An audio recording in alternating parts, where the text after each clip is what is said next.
Coach, what does Tamir Robinson bring to USC, and what do you think his best position is? Yeah, we were excited to get Tamir. That was one of the kind of focus points of the spring portal window there for us, was trying to add a linebacker that had some experience. We knew we had some youth and some talent, but from a depth perspective, we were hoping to add one more guy there that had played some ball, and maybe give us a little bit more of a sure thing in terms of an impact this year. So I'm excited to see him. Obviously, I had a chance to watch him here this summer, watch him run around. He's a big physical kid. He's worked hard to learn our system and get to know our guys, and certainly brings some good experience to the table. So, we're gonna work him. Got to both at Mike and Will, give him a chance to get a little bit of burn at both and see where he best fits. But been impressed with him so far. Coach, how do you see this defensive identity? How do you envision it? How do you see it coming to fruition? What are some of the steps you guys are taking as a coaching staff to ensure that happens this season? Well, I think it is. It's really trying to graduate from, drastically improve to really being dominant. And I think that's been the message for our guys is from a mentality standpoint, it's like, be excited about the progress, but don't be near satisfied, and making sure that mentality is in every single thing that we do, and whether it's practice, whether it's workouts, it's making sure that the people that come in new to our program, the new defensive players, some of the new coaches, that they understand their role in taking this unit to the next level. Because I think the excitement is we all sense that opportunity. I mean, with the staff that we have, the players returning, the players we've added, the confidence that was built, like there's a real opportunity here to go do this. And I think not just our defensive coaches and our defensive players, our entire program's excited about that, because that's where you win championships. It is cliche, but it is true. That is absolutely where you win championships. And obviously the excitement is there, and now it's up to all of us to take it to the next level. If DJ can't play, which would be unfortunate, who's the next man up at guard? Well, I mean, I think that could come about obviously a lot of different ways. We were really pleased with Micah Banuelos the second half of spring. Really, it's kind of the first time in his career at USC where he's been able to stay healthy and have some continuity, and he got better quickly. Tobias Raymond gives us some, for sure, position flexibility. And I think the other guy that really stood out that certainly kind of put himself right in the middle of the competition there to play is Kalen Miller. Kalen's been a program guy for us, walked on here a couple years ago, and has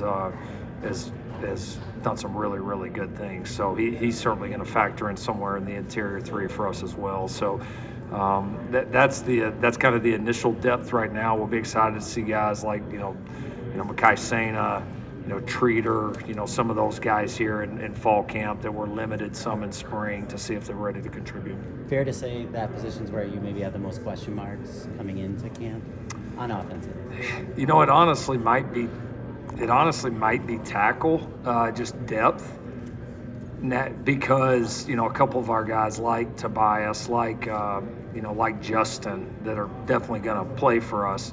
They're also some of your depth inside, so all of a sudden they have to go inside. It's like, all right, where are you at tackle wise? So I feel like we probably have more options, probably interior, which is that's not unusual. But I do feel like we have a few just different chess pieces there. Whereas tackle, if a guy goes down or a guy's got to move inside, it gets a little bit more thin there. So, how that plays out will be intriguing. But, I mean, I do feel like we have, 6 to 7, no doubt capable starters, no doubt. And I haven't been able to probably say that at this point, in our time here, with a lot of young talent that we're excited to see what they become here in fall camp and into the season. Coach, who's somebody that's flying under the radar to perhaps the national, local media that you're particularly excited about going to fall camp? Devin Tompkins, I would say, just from what he's become for us, how valuable he's become. He made some really impactful plays for us, especially at the end of last season.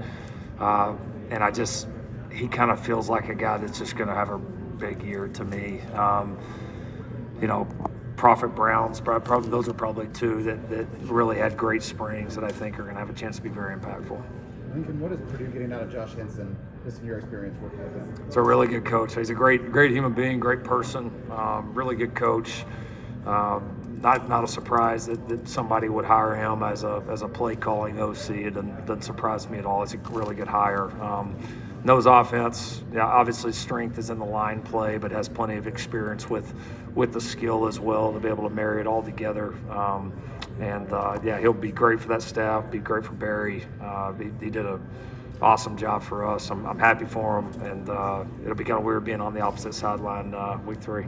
Speaking of that, that's a venue you haven't been at, and it's a game that's been a couple of Rose Bowls in long past. But how much excitement is there when you get these new opponents, these new matchups, because of your kind of infancy in the Big Ten Conference? Yeah, it's exciting. I mean, that's one of the fun parts is going to these different places, playing these different people, and going to some of these places that our staff and our players have never been. So it'll be first Big Ten game.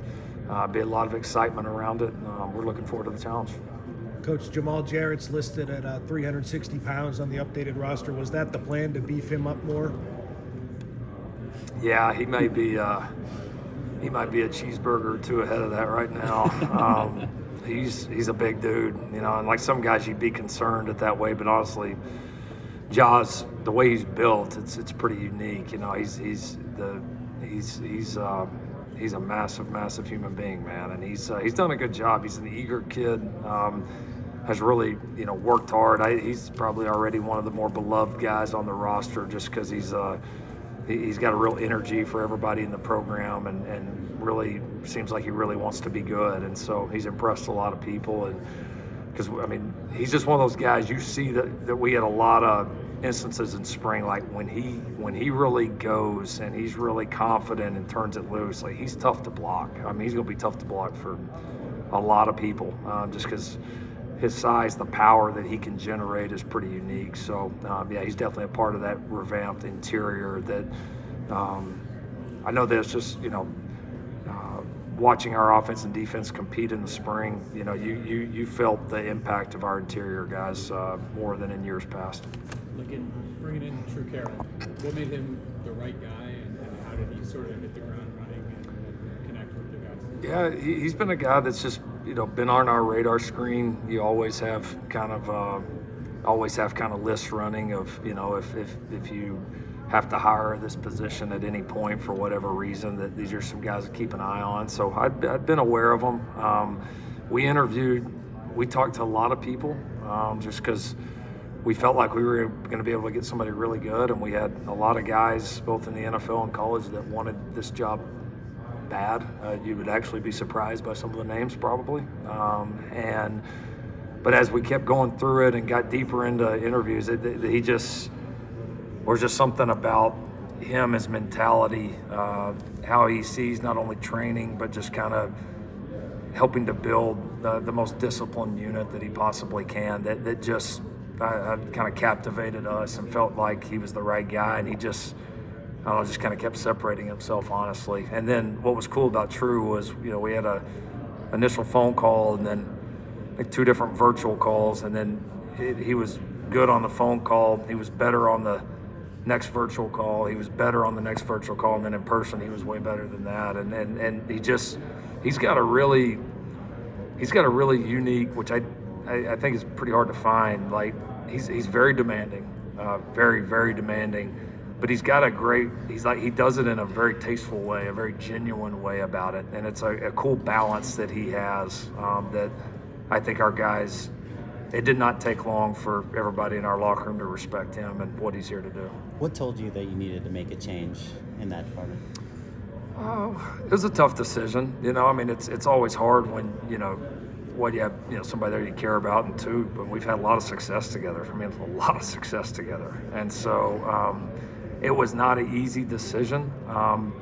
But I felt like for USC at this time and place where our program was at, that we needed a new voice down there, and we needed somebody with the emphasis points like I just talked about, that maybe were just approached in a little bit different fashion. And it wasn't easy to do, but at the same time, that's part of this job from time to time. And happy that we landed on Coach Drew, and obviously, I think asking of our players here today about the impact. I mean, they'll tell you.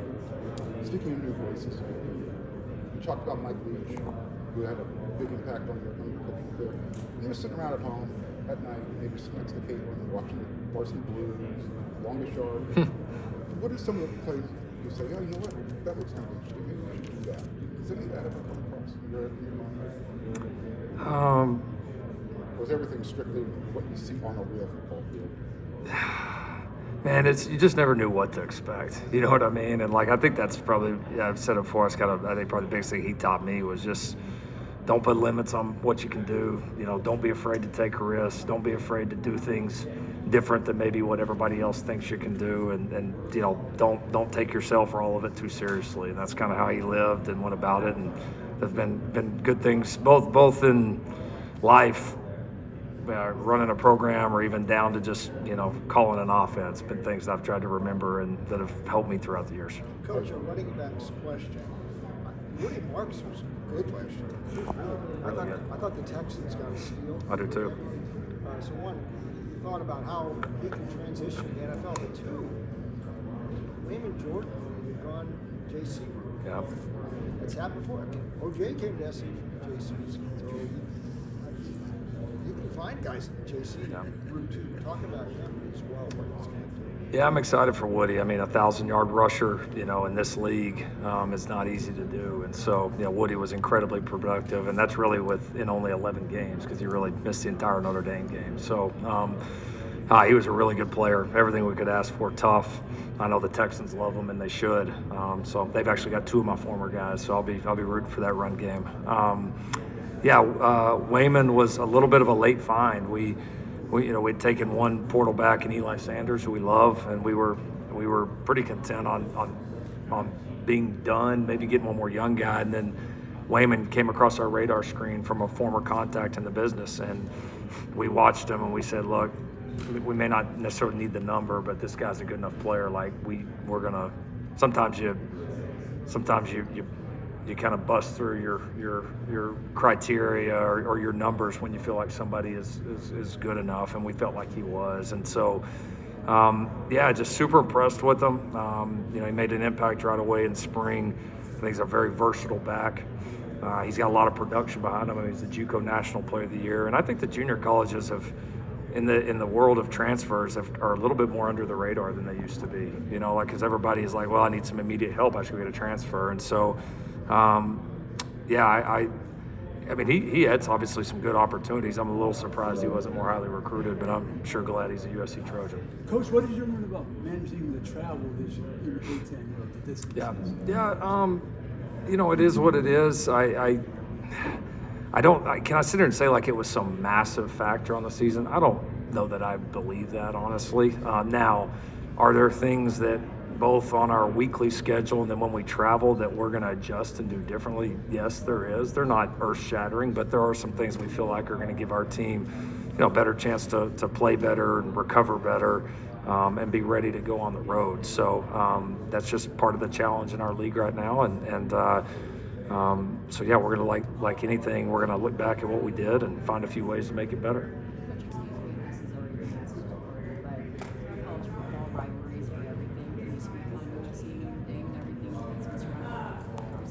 Yeah, no, I'd probably echo a little bit what I said on the podium. I mean,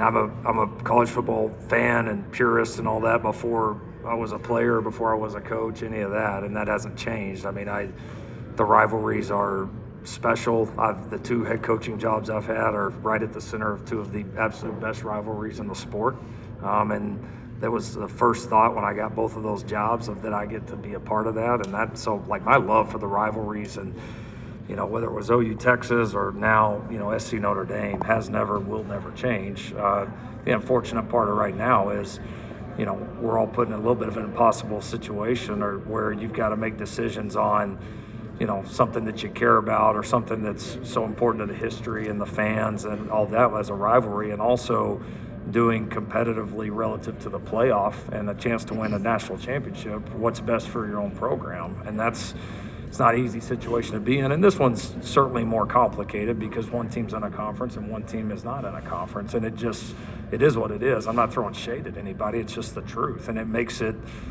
the value relative to the playoff for the two teams is radically different. And so, our hope is obviously, we can get this playoff system to the automatic qualifying model. And if that happens, that's going to, pave the way to any rivalry that maybe loses its conference affiliation. There's a bunch of them out there. We'll have a chance to live on forever. And I mean, it's a real simple solution. So, certainly hopeful that we can get to that point because, yeah, I mean, like I said, I want the game to be played forever. I think it would be really sad if SC Notre Dame was ever not played.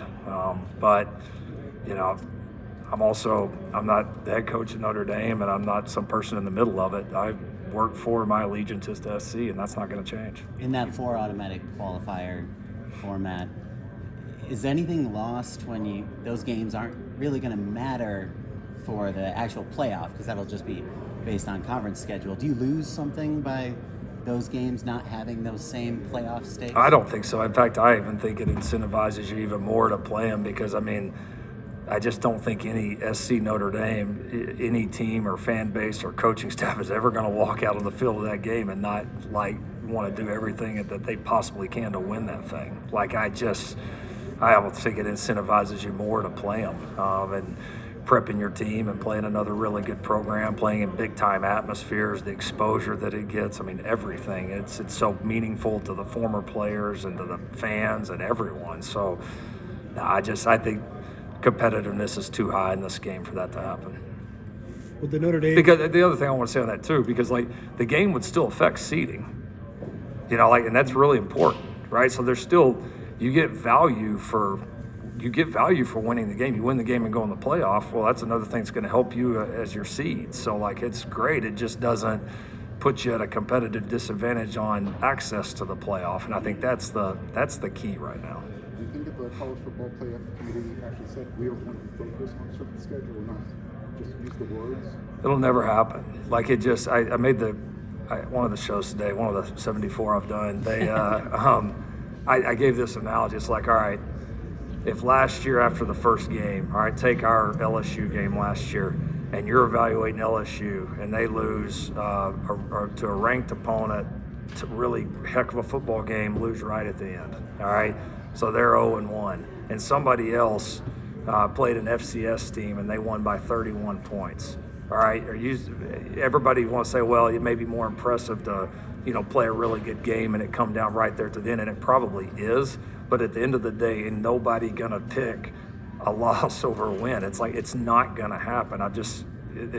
You can't justify it. People are not going to look, if they're making a committee decision, are not going to look at this record versus that record and put the other team in. And we saw proof of it. We've seen proof of it forever. At the end of the day, when it's humans, it's going to be win-loss record. And that's just not, I just don't think that's going to change. And it's not fair to those people because how do you make that decision? It's we have put some of the brightest, smartest, people with incredible histories in this game. You're giving them an impossible task. You're trying to compare things that aren't the same. And so the only way to do it is either you put everybody under the same, whatever, which I don't know that that's anywhere near, I'm not projecting anything, or you make it to where the conferences can still have kind of their own little individual things like they have right now, and the conferences decide who represents them in the playoffs. College football's changed. This isn't the SEC is not the same SEC that it was. You added 2 blue bloods. You know what I mean? The Big Ten's not the same Big Ten that it was. Now everybody's paying players instead of just some people. It's the truth. Really. And again, I'm not throwing shade at people.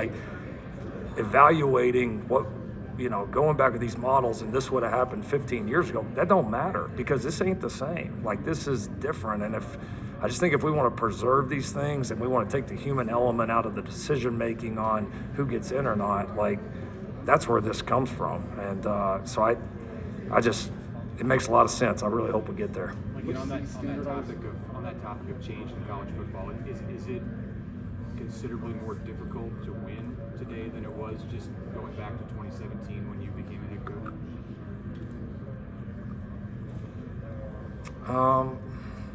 Some ways yes, in some ways no. Depends where you're at, you know. It depends where you're at. You know, if you're in, you know, if you're in some spots, it was easier to win years ago. If you're in other spots, it's easier to win now.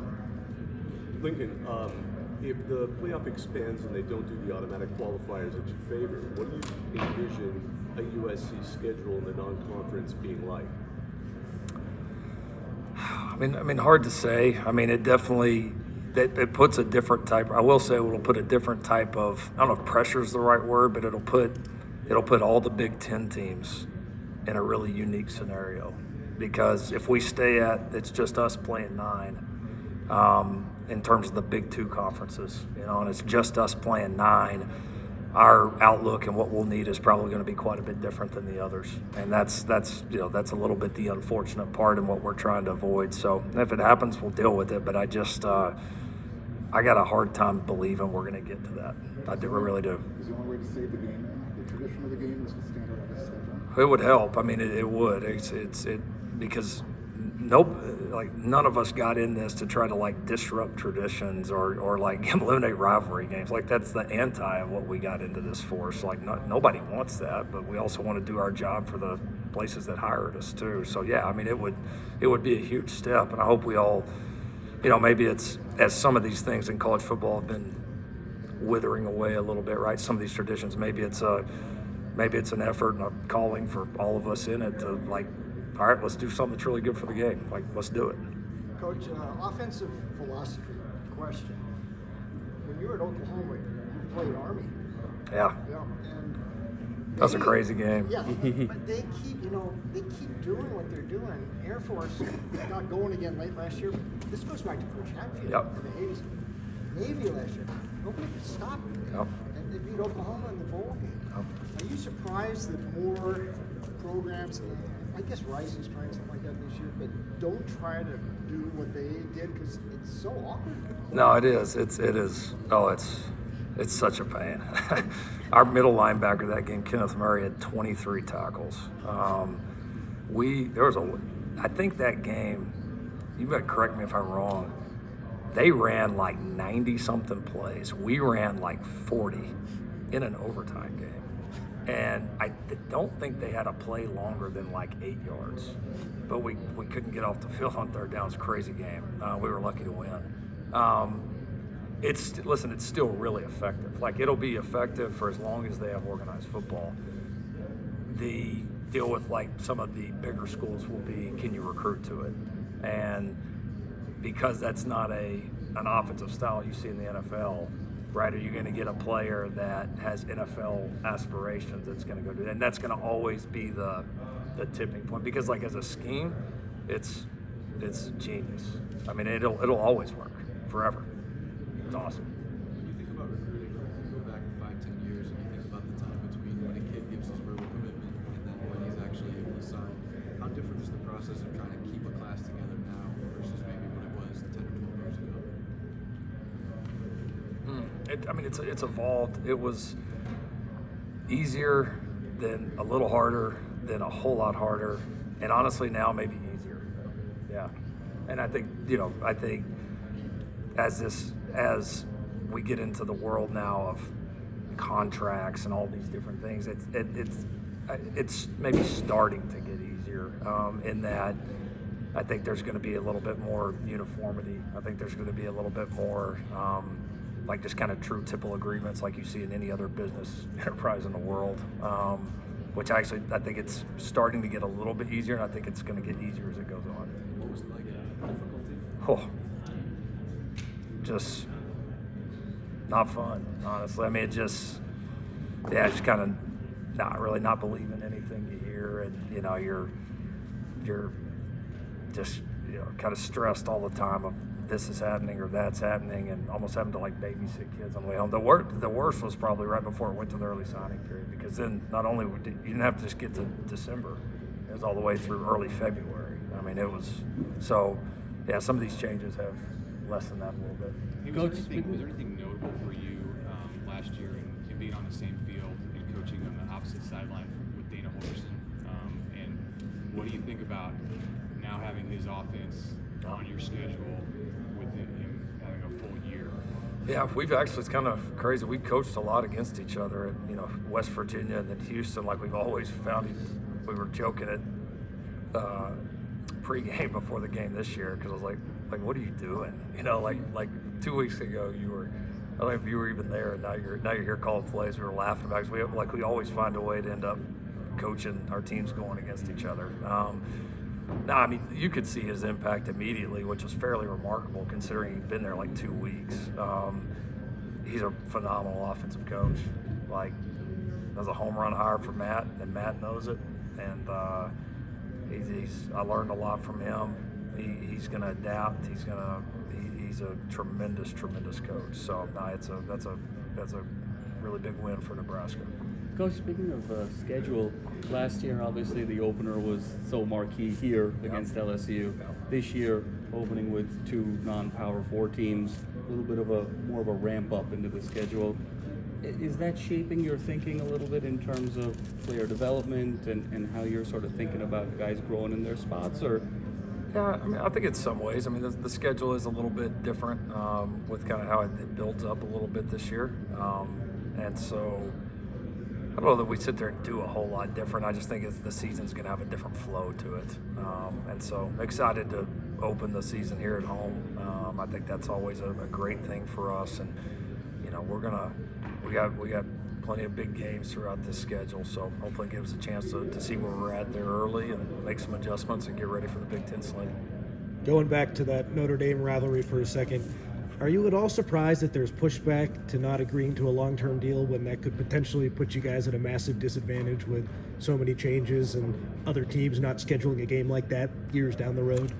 I'm not surprised that there was opinions on it on the outside. I mean, with SC football, there's always going to be an opinion one way or another.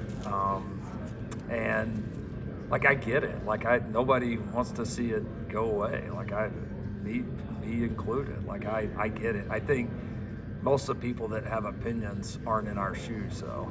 And most of the people, if you put that same scenario and put it in their own household, would probably think about it a lot differently. So, and we chose, unlike the other side, we chose to just, not sit there and make a big public outcry. We wanted to see how this stuff evolved and have a good, calm head about it, and then get our chance to speak on it at the appropriate time, and that's what we did.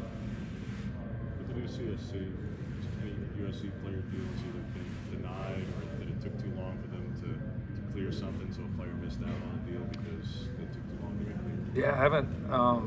I know there's been a few issues here and there, which is to be expected in the beginning, but there's not any deals with our players right now that I would say like there's been a big issue about right now. No, so it's kind of going through its process, and we understand there's going to be some growing pains, and we're learning how it works, and our players agents and all that are learning. But I mean, it seems like I don't have any complaints about it at this time. With even how the guidance has changed quite literally this week. Yeah.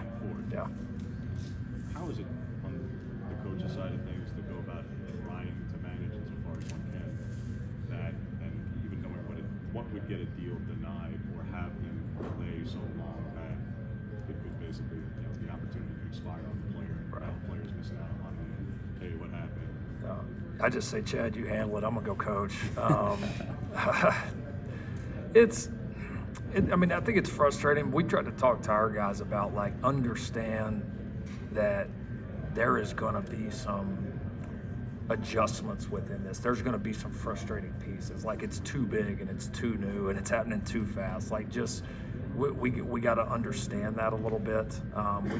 We just have to take it into account, and I think we got to trust that the powers that be are going to put some real rules and regulations in front of us, that they're going to take our feedback from it and try to make the system as good for college football as it possibly can. And I think it's on all of us just to we got to have some optimism that it's going to work, right? And we got to all take some responsibility to, in whatever our roles are, to help make it work. If it does work, it's going to be really good for the game. We all need it to work, and I think it can. But it's yeah. There some frustrating times for players, coaches, the players' representatives, their families. Yeah, absolutely, because there is still a lot of unknown, and that's just, we rolled it out so quickly that. You either roll it out quickly and learn some on the fly, or you say, hey, we're going to do it in December or January after the season and give you a little bit more runway. And you got to pick one and go with it. And this is the route we choose.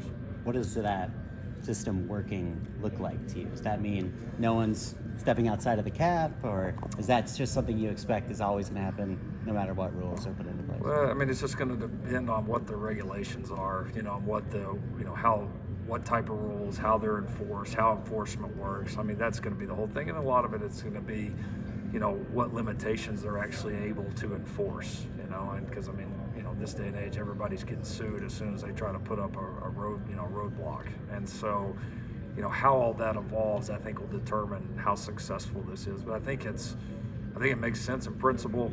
I do think they have some really smart people working on it. It's all happening so sudden that it's like there has to be this adjustment period that everybody's going to have to give it a little bit of grace. The media, us as coaches, the players, like everybody's just going to have to give it a little grace if we want to really give it a chance to work. Coach, another portal angle question. I've gotten a lot of those lately, I know. But in regard to bowl games, and it's hit you guys a little bit, but some other schools it's hit a lot. I was back in Charlotte, and I asked Jake Dicker about this. Washington State just had their roster wiped out. His suggestion was move the portal to January. But when you've got Marshall had to pull out of the bowl game because they had 65 guys transfer out, it looks like that early portal in December, when the bowl season, not the playoffs, but most of the bowls, it's just not compatible anymore. What are your thoughts? Should there be a later portal? I'm not sure how academically that works, but what's the dilemma there? Yeah, that's a problem. It's fitting it in academic calendars. You've got some schools on semesters, some on quarters.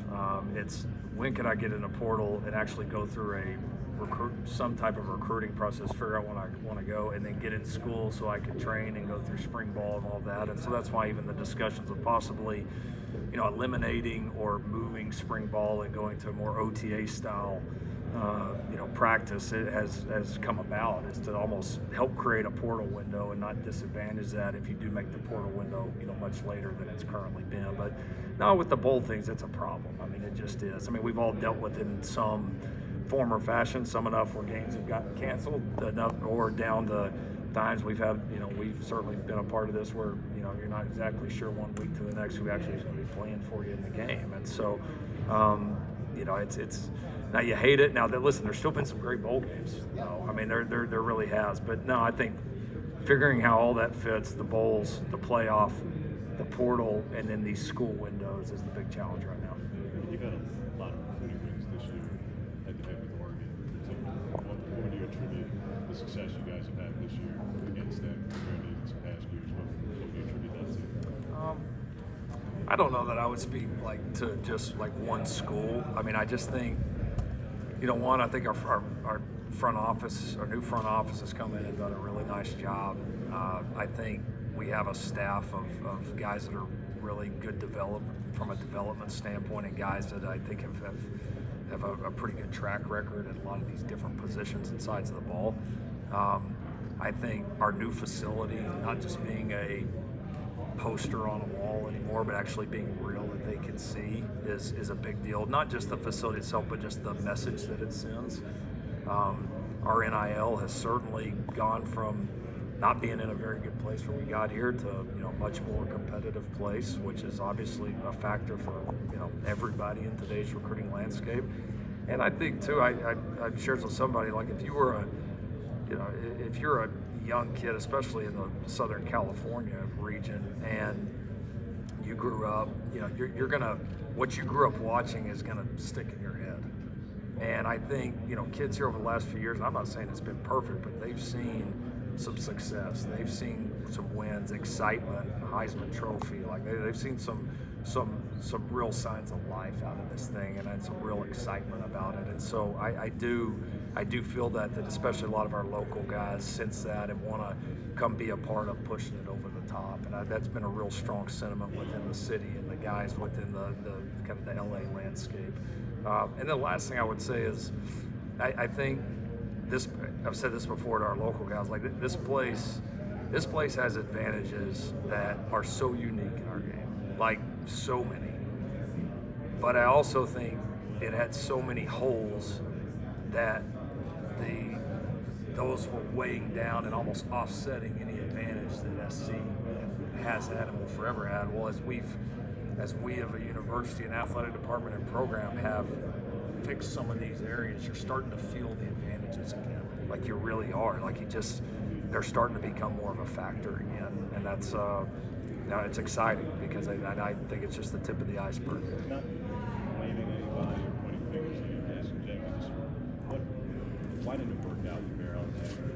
What just didn't happen? Yeah,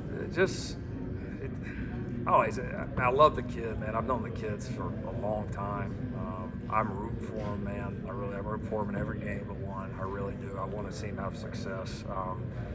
It just didn't mesh well at the end, and there was just a situation there at the end that we just felt like it was going to be the best going forward to do it separate ways. And so, sometimes these things don't work out, and you want them all to, especially with a kid that you've known that long. But I root for him, man. I have love for the kid. I hope he has a great year, one of those guys will always be in his corner no matter what happens. Nationally, it's like that's a pretty flowing statement. But a lot of players were here and other guys in the league now say how great a teammate he is, how smart he is. And national perception is this guy's quit on his team, transferred multiple times, lazy. And all these glowing statements wouldn't be the same of guys who would disrespect a lazy guy. What is the disconnect between the national perception of this guy and the guy who's...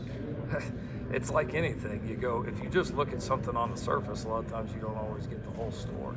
You can go look at the surface and see he's at his third college and he was at a bunch of different high schools, and you can go look on it and not do much research and not know a kid and come up to your own conclusions. And I think that happens all the time. And so, Bear's a good kid, man. He has. Bear's been through a lot in his life. He's had to overcome a lot. And I have a lot of respect for him for that. So, I think the people that are around him and have been around him do have a genuine love and appreciation for the kid and want to see him do well. Hindsight's 2020. Entering into a new conference, there's gonna be a lot of variables unforeseen. Looking back on last year, you had time to do that. What was the one major thing that you would have done differently, and that is correctable, and maybe doing it this year? Just relative to the Big Ten.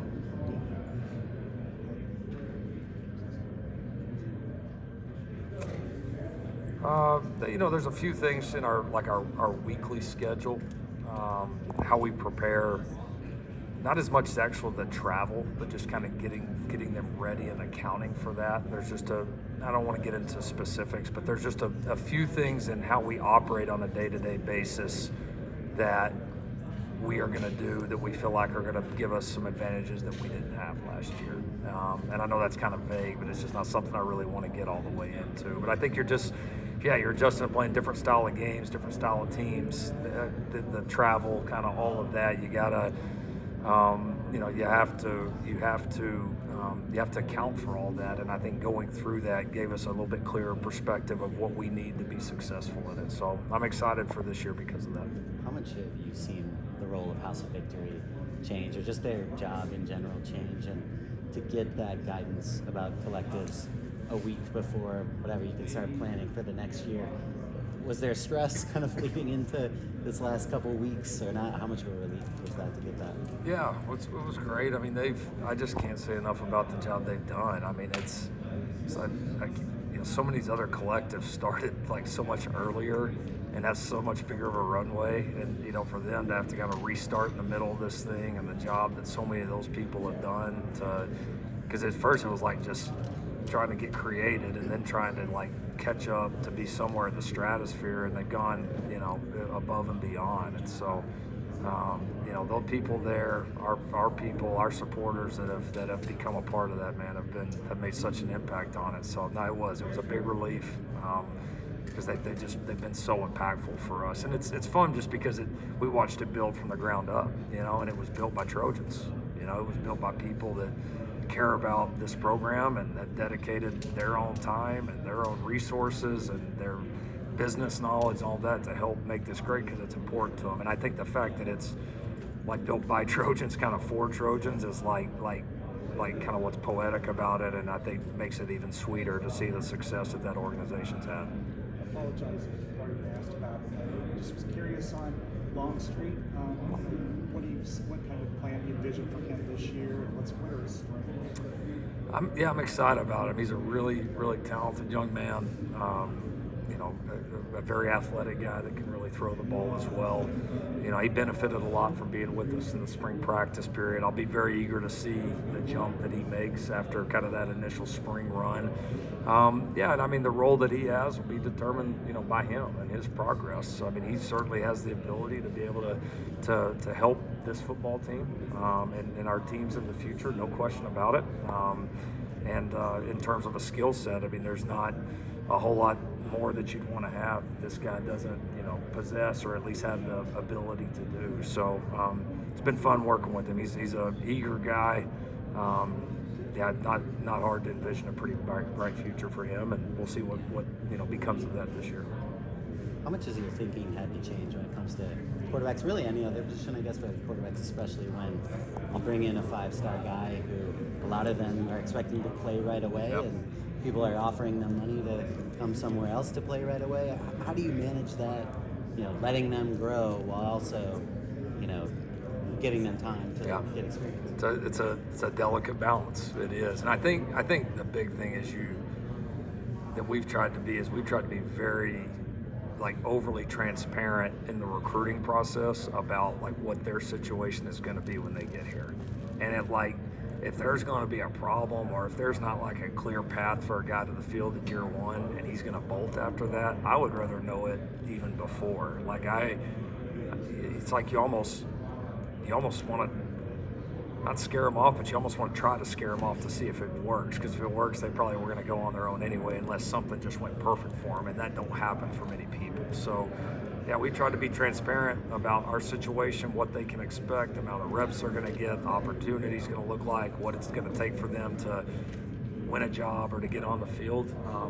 And then you want somebody that craves that, like, yep, coach, that's all I need, let's go. And we kind of navigated through looking for that guy. And, you know, we felt like we found it with Hassan. We feel like we've got it in the 26 as well. And so I think the transparency's become more important than ever. Let's do one more. Yeah, can you just talk about what you saw in Zacharias Williams? We're really excited about him. He came to camp while he was still in high school. We were super impressed by him. We tried to get him at that point, but he was kind of already locked in on his commitment at that point. And when he decided to get in the portal, we were excited because he impressed us with the game reps that he got last year. He's really strong with the ball in his hands, really good after the catch, big physical guy. And then this summer, super impressive. I mean, can run, very eager, been smart. I think, you know, that between him, you know, Prince, Jay Fair, Jade Richardson, DJ Jordan, and then, you know, kind of the young guy group, you know, that receivers, the receivers are very intriguing. But I think especially having somebody that we felt like was a bit of a proven commodity after the catch was really important for us, and he fit that bill perfectly. Plus, he's a local kid that we already knew, so that was a home run for us right there at the end of the portal. Thank you, Coach Riley. Yep. All right.